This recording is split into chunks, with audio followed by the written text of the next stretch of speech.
បងប្អូនលុយ Facebook យើងចូលហើយលុយខ្ញុំចូលកាលពីយប់មិញ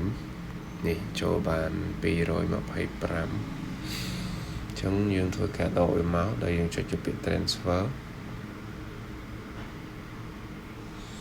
តមកយើងយក transfer ខាងក្រោមគេបងអស់ transfer international ហ្នឹងយកហ្នឹងមក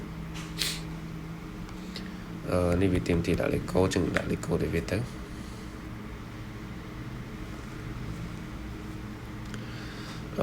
បងប្អូនដែលថ្មីអត់ដែលបាញ់ពី PayPal មក ABA អាចពេញខាងលើនេះបានកន្លែង send someone ហ្នឹងដូចជាសារ Combank មួយទៀតមានជាមួយធនាគារសារ Combank មួយទៀតដែលគេអាចបាញ់លុយមកបានណាចឹងពី PayPal មកគឺមានពីរហ្នឹងចឹងខ្ញុំប្រពេញហើយខ្ញុំជ្រើសយកឈ្មោះខ្ញុំមក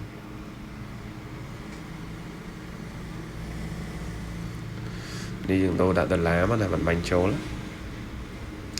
ទាំងលើទាំងក្រោមដុល្លារដូចគ្នាមិញ2.27យើងអាចបាញ់បានពី17អូគេកាត់សេវាដែរហើយយើងយក cash pick up គេកាត់សេវាដូចខ្ទង់9រៀលជាង7-10រៀលអញ្ចឹងយើងទុក10រៀលឲ្យគេកាត់ទៅតបមកយើងចុច next មកនេះគេប្រាប់ឲ្យមានសារ Combank មាន ABA ខ្ញុំយក ABA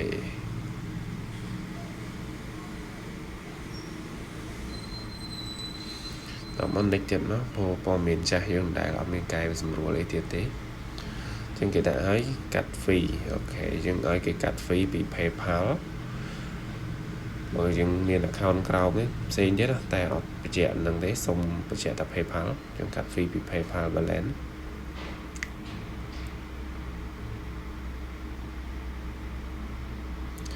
ចឹងនេះគេដាក់ឲ្យ estimate in second គេកាត់សេវាអស់ 9.99 លុយដែលយើងវេចំនួនប៉ុណ្នេះហើយសរុបចូលគ្នាប៉ុណ្ណាចឹងទៅអូខេ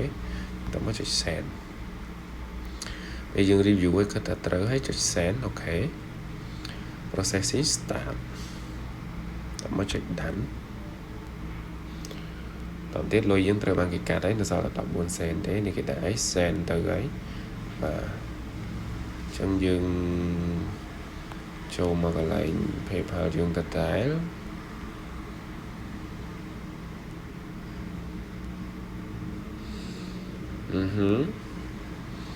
ចូលមកយើងចូល PayPal យក recent បាទយកពី recent នេះគេដាក់ already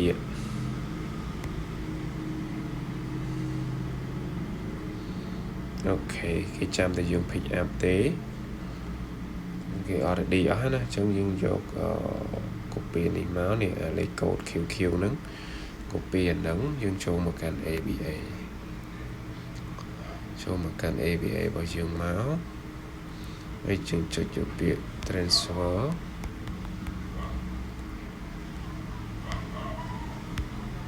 យើងរើសយក RIA send or receive ហ្នឹងមកបន្តមកទៀតជ្រើសយកពាក្យ receive money